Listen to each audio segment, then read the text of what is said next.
기독교에 가장 큰 두 개의 절기가 있습니다. 부활절과 성탄절입니다.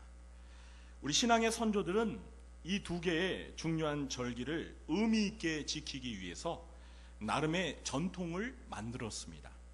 먼저 부활절의 경우는 이 부활절 이전 40일 동안의 기간을 사순절이라고 해서 이 기간 동안은 이 세속적인 즐거움을 멀리하고 예수님의 고난과 죽음을 묵상하면서 금식과 회개의 시간으로 보냈습니다. 성탄절의 경우는 이 성탄절 이전 4주 동안을 대강절 또는 대림절이라고 해서 이 기간에는 사람으로 이 세상에 오신 예수님의 탄생의 의미를 되새기고, 그리고 앞으로 미래 다시 이 세상에 오실 예수님의 재림을 고대하는 시간으로 삼았습니다. 우리는 지금 대강절 기간을 보내면서 2000년 전 이 세상에 오신 아기 예수님의 탄생과 관련한 말씀을 살펴보고 있습니다. 지난 주일에는 성탄이라는 사건 속에 담긴 하나님의 놀라운 사랑에 관해서 살펴보았습니다. 오늘은 예수님의 탄생 사건이 어떤 사람들을 통해서 이루어졌는지에 관하여 살펴보도록 하겠습니다. 하나님의 아들이신 예수님께서 이 세상에 오셨을 때 마치 비행기에서 낙하산을 타고 뛰어내리듯이 하늘에서 이 땅으로 갑자기 떨어진 것이 아닙니다. 예수님께서는 인간의 출생 방식을 따라 요셉과 정혼한 처녀 마리아의 몸에 성령으로 잉태되어 탄생하셨습니다. 아기 예수님의 탄생 사건은 전적으로 하나님의 계획에 따른 것이었습니다. 그러나 이 계획은 하나님의 뜻에 철저히 순종한 요셉과 마리아라는 믿음의 사람들을 통해서 현실 속에서 이루어진 것입니다. 그러므로 오늘 이 시간에는 순종의 사람들을 통해 오신 예수님, 순종의 사람들을 통해 오신 예수님이라는 제목으로 말씀을 전하며 여러분과 함께 은혜를 나누도록 하겠습니다. 첫째로, 예수님의 탄생은 마리아의 순종을 통해서 이루어졌습니다. 오늘 본문 누가복음 1장 26절 이하의 말씀을 보시면 가브리엘 천사가 하나님의 보내심을 받아 갈릴리 나사렛이란 동네에 가서 요셉과 약혼한 처녀 마리아를 만나서 나눈 대화를 소개하고 있습니다. 가브리엘은 마리아에게 지극히 높으신 하나님의 아들을 잉태하게 될 것을 일러 주었습니다. 이것을 가리켜서 수태고지라고 합니다. 그러자 마리아는 자기가 남자를 알지 못하는데 어떻게 처녀로서 아기를 임신할 수 있느냐고 가브리엘 천사에게 물어보았습니다. 남자를 알지 못한다는 말은 마리아가 남자와 잠자리를 가져본 적이 없는 처녀라는 뜻입니다. 그런데 처녀가 어떻게 아기를 가질 수 있느냐는 것입니다. 마리아의 질문에 가브리엘 천사는 성령의 능력으로 그런 일이 얼마든지 가능하며 하나님의 모든 말씀은 불가능이 없다라고 답을 해 주었습니다. 그러자 마리아는 주의 여종이오니 말씀대로 내게 이루어지이다 하면서 하나님의 뜻을 따르기로 순종했습니다. 만일 이 자리에 계신 우리 여성분들이 마리아의 입장이었다면 어떻게 하시겠습니까? 약혼한 남자가 있습니다. 그런데 처녀인 여러분이 아기를 임신하게 된다고 생각해 보십시오. 상식적으로 이것은 정혼한 여자가 딴 남자와 부정한 짓을 하여 아기를 가지게 되었다는 것을 의미하는 것입니다. 그리고 이것은 당시 이스라엘 사회에서는 파혼의 사유가 되었을 뿐만 아니라 율법에 따라 돌에 맞아 죽을 수도 있는 일이었습니다.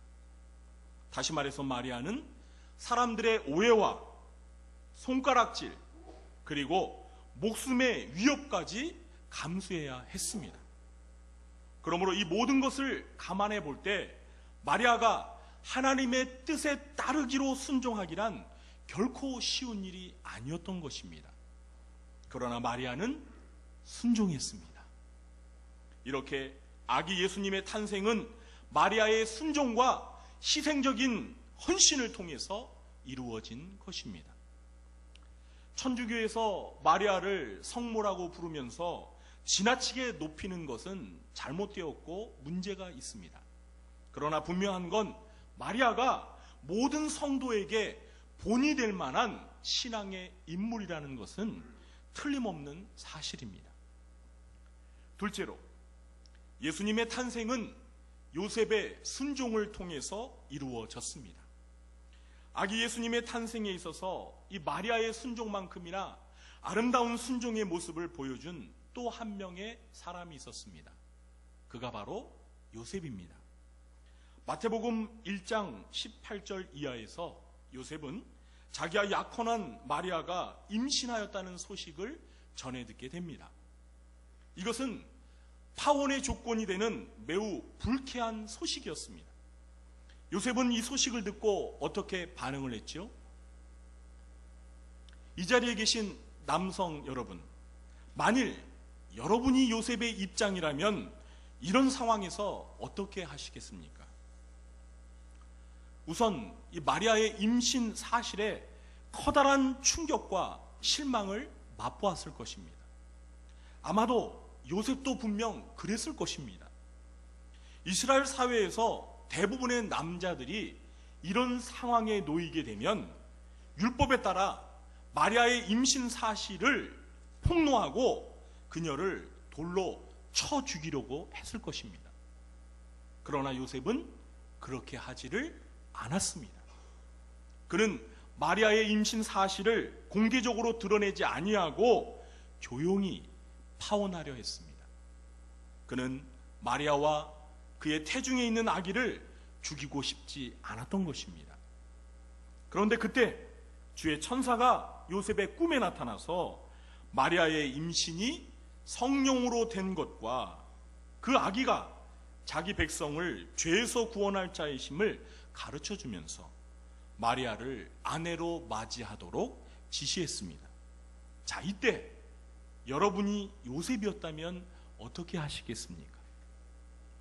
엄밀히 말하자면 이 마리아의 태중에 잉태된 아기는 요셉과 피 한 방울 섞이지 않았으므로 요셉의 친아들이 아닙니다. 그런데 천사는 요셉에게 법적으로 그 아기의 아버지가 되라는 것입니다. 요셉의 입장에선 별로 기분이 내키지 않고 달갑지 않은 일일 수도 있습니다. 그런데 요셉은 어떻게 했죠? 오늘 본문을 보니까 요셉은 오늘 본문이 아니라 그 마태복음에 보면 요셉은 잠에서 깨어나서 천사의 분부대로 행하여 마리아를 아내로 데려왔습니다. 하나님의 뜻에 따르기로 순종했던 것입니다. 이 일 말고도 마태복음 2장을 보시면 요셉은 꿈에 나타난 천사의 지시를 3번씩이나 더 순종하는 모습을 보게 됩니다.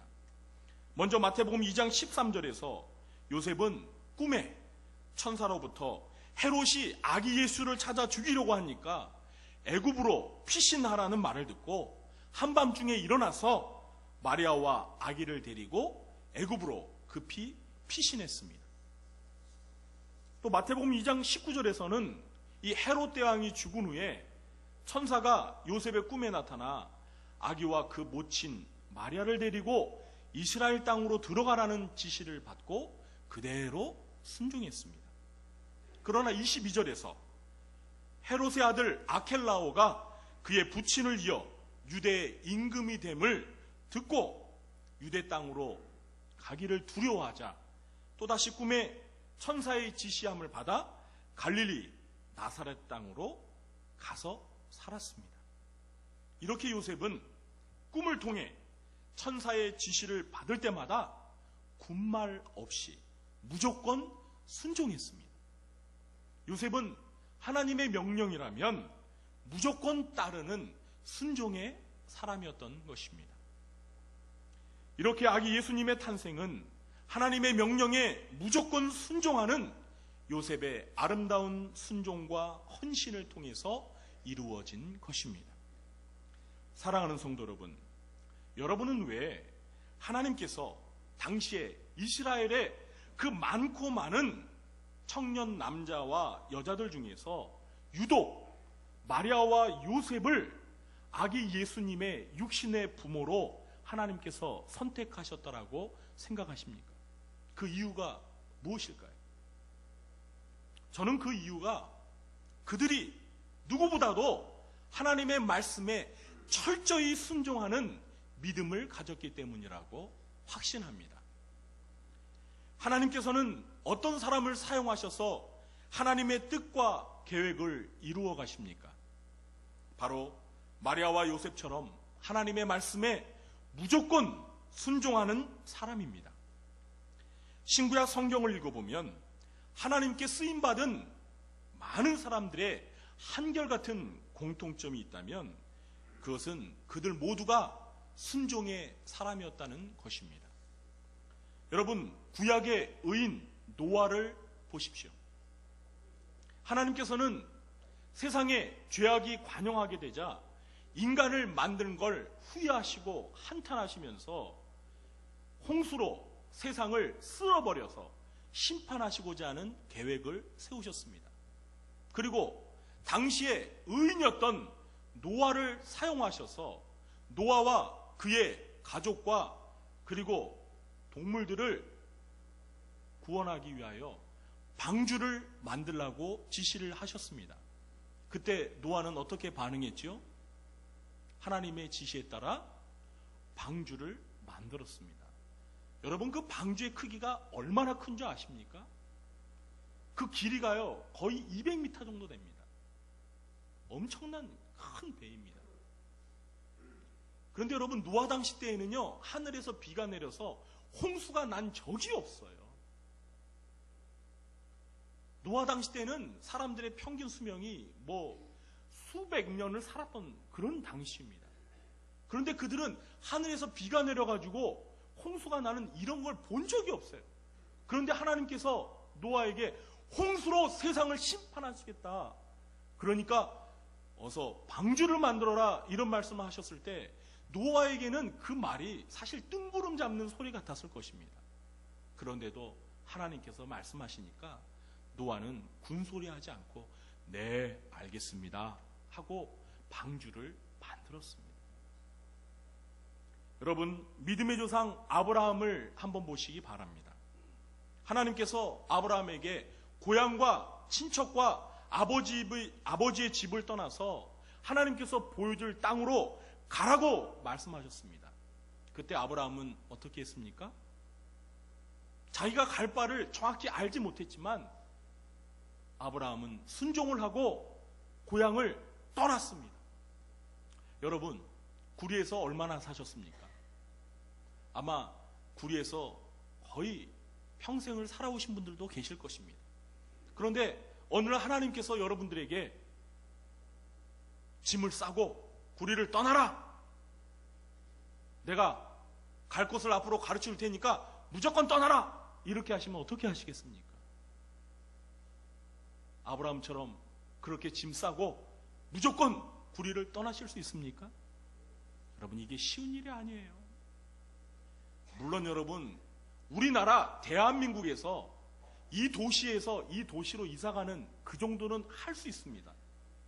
그러나 아브라함은요 갈대아 우르에서 가나안 땅으로 이주를 하는 것입니다. 오늘날로 말하면 이거는요 이민을 가는 것입니다. 말도 통하지 않는, 문화가 다른 그러한 외국으로 무작정 떠나는 거예요. 여러분, 그렇게 하실 수 있습니까? 결코 쉬운 일이 아니에요. 그러나 아브라함은 하나님의 명령에 무조건 순종했습니다. 그뿐만이 아닙니다. 아브라함은 100세 기적적으로 얻은 아들 이삭을 하나님께서 번제물로 불로 태워서 하나님 앞에 바치라는 명령이 떨어졌을 때 어떻게 했습니까? 군소리하지 않고 아들 이삭을 제물로 바치기 위해서 모리아 산으로 향했습니다. 여러분 같으시면 어떻게 하시겠습니까? 저는 그럴 것 같아요.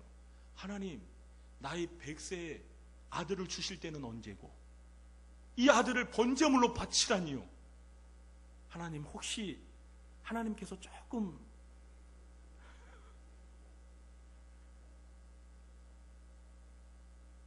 그러나 아브라함은 하나님의 명령에 무조건 순종했습니다. 정말 아들 이삭을 칼로 죽여서 번제물로 바치려고 했습니다.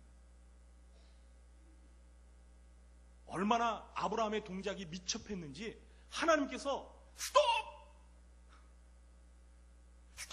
됐어 멈춰. 알았어, 네 마음을 알겠다. 네가 네 아들 독자 이삭보다 나를 더 사랑하는 줄 이제 내가 알았으니까 그만해도 돼. 그 정도로 하나님의 명령에 철저히 순종했던 사람이 아브라함입니다. 그래서 그는 모든 사람의 믿음의 조상이라 이름을, 그런 호칭을 듣게 되었던 것입니다. 그 외에도 모세, 여호수아, 사무엘, 다윗, 엘리야, 이사, 호세아, 그리고 수많은 하나님의 선지자들이 모두가 하나님의 명령 앞에 순종했던 사람들이었습니다. 물론 이 사람들 가운데는 하나님의 명령에 일시적으로 불순종했던 적이 있던 사람들도 있습니다. 그러나 그들은 회개하고 결국 하나님의 명령에 순종하는 길을 택했습니다. 저와 여러분은 순종의 사람입니까? 불순종의 사람입니까? 이탈리아 아시시의 성자 프란체스코에게 어느 날 그의 제자가 되고 싶다는 사람이 두 사람 찾아왔습니다. 그들은 모두 프란체스코에게, 선생님, 저희들이 선생님의 제자가 되어서 신앙의 훈련을 제대로 받고 싶습니다. 제발 저희들을 선생님의 제자로 받아주세요. 이렇게 간청을 했습니다. 그러자 프란치스코가 그 두 사람에게 이렇게 말했습니다. 자, 그러면 제 부탁을 들어줄 수 있습니까? 저 밭에 나가면 배추가 있을 것입니다. 그 배추의 뿌리를 하늘로 해서 밭에다 심어주시기 바랍니다. 여러분 잘 들어보세요. 배추의 뿌리를 하늘로 향해서 밭에다가 심으라는 것입니다. 프란치스코의 이 말을 듣고 한 사람은 말없이 배추를 들고 가서 프란치스코가 시키는 대로 그대로 했습니다. 그러나 나머지 한 사람은 이 성자가 여기에서 오랫동안 돌을 닦더니 정신이 돌아버렸고, 나도 이 사람의 제자가 되다간 나도 정신이 돌아버리겠어, 이렇게 비웃으면서 그냥 돌아가 버렸습니다. 여러분, 왜 프란치스코가 이렇게 황당한 요구를 한 것일까요? 그것은 바로 순종의 자세가 되어 있는지를 테스트해보고자 했던 것입니다. 저와 여러분은 하나님에게 쓰임받기를 바라십니까? 그러면 먼저 순종하는 법을 배우십시오. 사무엘 선지자는 사무엘상 15장 22절에서 순종의 가치에 대해서 이렇게 말씀했습니다. 사무엘이 이르되 여호와께서 번제와 다른 제사를 그의 목소리를 청종하는 것을 좋아하심같이 좋아하시겠나이까? 순종이 제사보다 낫고 듣는 것이 순양의 기름보다 나으니. 여러분, 이 말씀을 또 오해하시면 안 됩니다. 하나님께서는 하나님 앞에 번제물을 바치고 제사를 드리는 것을 싫어한다라는 뜻이 아닙니다. 여기서 말씀하시는 하나님의 의도는 순종함이 없는 번제물과 제사와 순양의 기름은 하나님께서 좋아하지 않는다는 것입니다. 먼저 하나님 앞에 순종하는 마음의 자세로 하나님 앞에 예배드리고 헌신하게 될 때 하나님께서 그것을 기뻐하신다는 것입니다. 순종이 제사보다 낫고 하나님의 말씀을 듣는 것이 순양의 기름보다 낫는다라는 이 하나님의 말씀을 여러분 마음속에 깊이 새기시기 바랍니다. 그래서 부디 하나님의 말씀에 무조건 순종하시는 저와 여러분이 되시길 주님의 이름으로 축원합니다. 하나님의 선하심과 전능하심을 전적으로 신뢰하는 사람은 어떤 상황 속에서도 하나님의 말씀에 무조건 순종할 수 있습니다. 하나님은 오늘도 하나님의 말씀이라면 무조건 순종하는 사람을 찾고 계십니다. 그리고 그렇게 순종하는 사람들을 통해서 하나님의 위대한 구원 역사를 이루어 가시기를 원하십니다. 사랑하는 성도 여러분, 12월 연말이 되면은요, 교회들마다 이 교역자와 성도님들 간에 쫓고 쫓기는 추격전이 벌어집니다. 이 말씀이 무엇이냐면, 이제 연말이 되면 내년에 봉사할 일꾼을 세우기 위해서 교역자들은 누구를 세울까? 그래서 만나고 권면하고 전화하는데 성도님들은 그게 부담스러워서 교역자만 보면 눈길도 막 피하고 전화를 걸어도 받지를 않아요. 여러분, 한 3주 정도 전에 저희가 2017년 헌신 서약서를 여러분에게 다 나누어 드렸습니다. 그리고 분명히 제가 여러분 지금 어떤 봉사 부서에서 봉사하고 계시는 분들도 거기에 꼭 이름을 써서 제출해 주시길 부탁을 드렸습니다. 그런데 저희들이 회수해 보니까 그걸 제출하신 분들의 수가 말씀을 드리지 않겠습니다. 충격받으실까봐 말씀을 드리지 않겠습니다. 그래서 제가 처음에는 좀 고민이 되었는데요. 제가 우리 성도님들의 마음을 잘 헤아렸습니다. 이것은 우리 성도님들이 목사님이 무엇이든지 시켜주면 아무것이나 하겠다, 그런 의미로 안 내신 거구나. 제가 여러분의 마음을 뒤늦게 알았습니다. 그래서 다음 주일이면 각 기관장을 비롯해서 부서, 봉사자, 일꾼들을 세우고 재직들도 임명을 할 텐데요. 혹시 여러분들의 이름이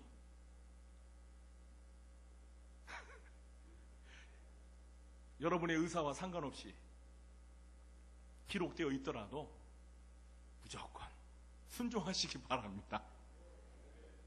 다 아멘 하셨습니다. 제가 막무가내로 막 임명하지는 않습니다. 기본적으로 올해 이렇게 봉사하시는 분들은 아무 말씀 안 하시면 내년에도 봉사하겠다라는 그런 말씀으로 받아들이겠고요.